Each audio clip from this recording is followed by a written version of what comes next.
Walmart sells a zero-turn for $2,800, and John Deere will sell you one for $12,000. Same job, same basic shape, so where does 4 times the money go? The honest answer isn't a scam, and it isn't a rip-off.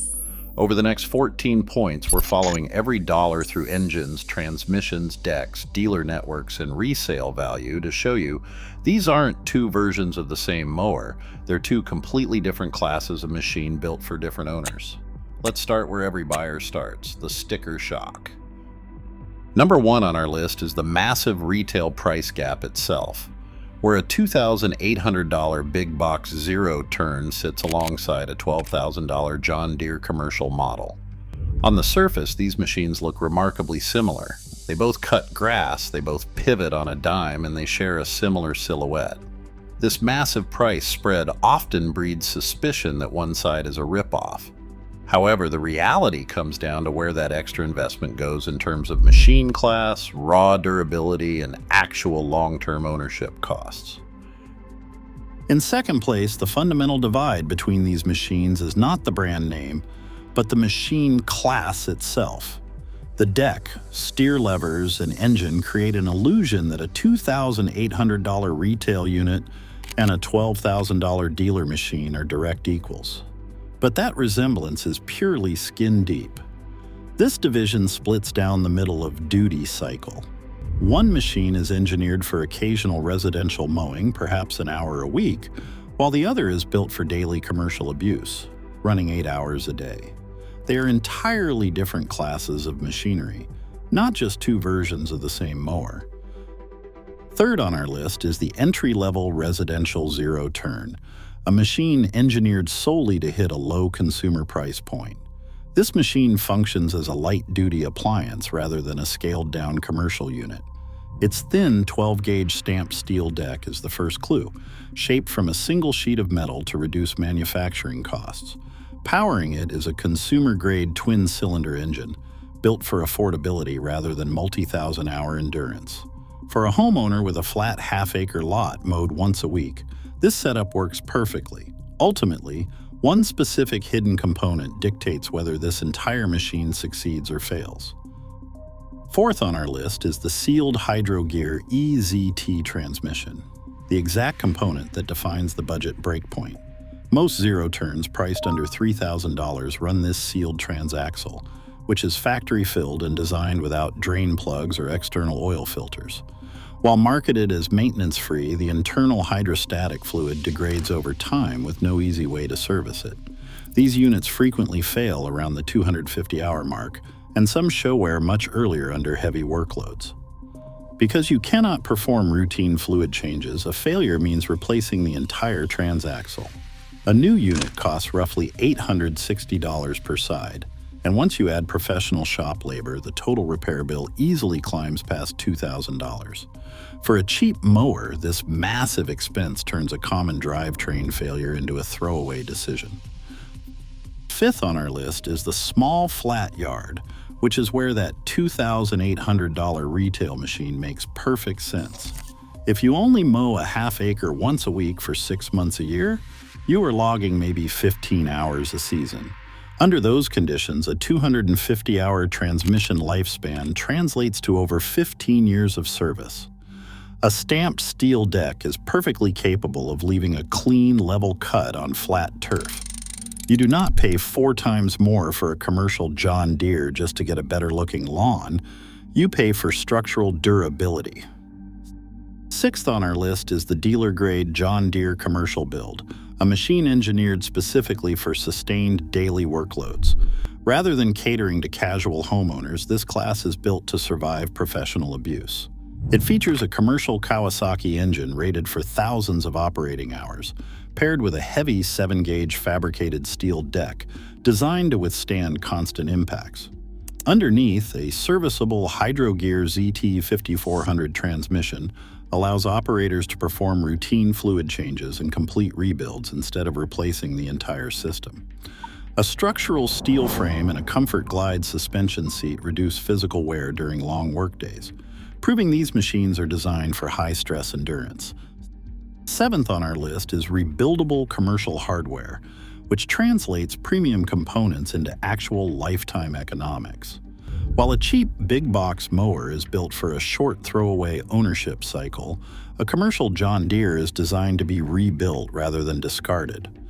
The heavy fabricated deck, commercial engine, and serviceable transmissions are engineered for thousands of hours of uptime. Because these parts can be serviced and refreshed, a commercial Deere retains about 60 to 70% of its value after 3 to 4 years of use. You are not paying for a better cut. You are buying hours, reliability, and remaining resale value. Eighth on our list is the Green Paint and Dealer Support Network. A significant portion of the higher price covers the brand name and dealer convenience. But big box store John Deere units are often built to a lower specification than dealer-only machines. These retail shelf models are spec'd down with lighter-duty engines and sealed, non-serviceable transmissions to hit lower price points. The famous green badge alone does not tell the full story. To find real hardware value, you have to look past the brand name and check the transmission. Ninth on our list is total hours used, which strips the emotion out of the price tag and turns this comparison into a simple math equation. If you are a homeowner mowing once a week, paying 4 times more for a commercial machine means buying durability you will never actually use.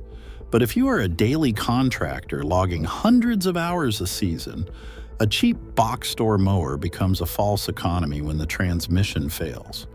The decision comes down to matching the machine to your actual workload, not brand loyalty. To find the best value, look past the paint and buy the transmission built for your hours. Subscribe for more practical equipment analysis. 10th on our list is the prosumer sweet spot, a mid-range category that bridges the gap between cheap residential builds and commercial overkill. Priced between $3,500 and $4,500, this tier represents the ultimate checklist for most buyers. Instead of a sealed transmission, you get a serviceable Hydrogear ZT2800 or ZT3100. Instead of a cheap consumer motor, you get a commercial-grade Kawasaki engine. Instead of a thin stamped deck, you get a heavy, fabricated steel deck. Solid examples include the Toro Time Cutter, Husqvarna, or Ariens Icon XD. This is the practical definition of buy once, cry once. Choosing a repairable, long-lasting machine instead of facing a costly premature replacement down the road.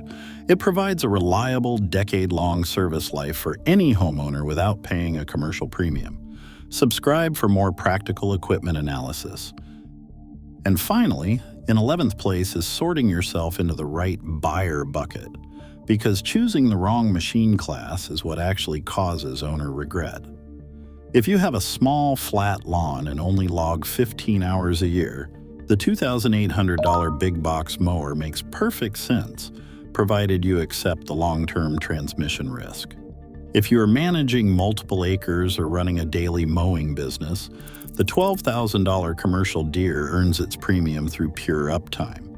But for most homeowners, the sweet spot is the serviceable middle, where you get repairable transmissions without paying for commercial overkill. Subscribe for more practical equipment breakdowns. 12th on our list is a simple 3-part filter to ground your final purchase decision in physical reality before you look at any price tags.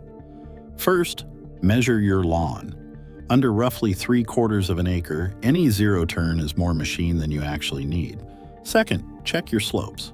Over 15 degrees, a zero turn loses critical steering traction and can slide, making this a strict safety limit rather than a personal preference. Finally, read the transmission spec line first. Choosing a serviceable hydro over a sealed unit is the single biggest driver of machine longevity. Subscribe for more practical equipment breakdowns. 13th on our list is the US 2026 pricing scope, which establishes the final boundary for this comparison. All pricing, specifications, and service costs are based on approximate 2026 U.S. market conditions and local dealer sheets. Because manufacturers constantly update component packages and regional inventories shift, you should always verify current specifications with your local dealer before purchasing. This analysis relies on actual owner data, service realities, and real market behavior to map the clear divide between residential and commercial machinery. Uptime requirements dictate your choice, so buy the transmission built for your specific workload. Subscribe for more practical equipment breakdowns. And finally, in 14th place is the ultimate buying rule for any zero-turn shopper. Buy the transmission, not the paint. At $2,800 or $12,000, you are not paying 4 times more for the same machine. You are choosing between 2 completely different classes of machinery, divided by sealed residential hardware and rebuildable commercial steel. For most homeowners, the smartest financial decision avoids both extremes. By targeting the serviceable prosumer middle, you secure rebuildable transmissions and a durable deck without paying a premium for a commercial badge. Subscribe for more practical equipment breakdowns. Across these 9 comparisons, one truth emerges. You are not paying for a better cut, but a longer life. The real divide lies in transmission and frame durability, separating 2 completely different classes of machine. If you want real value, buy the transmission, not the paint. Subscribe for more deep dives.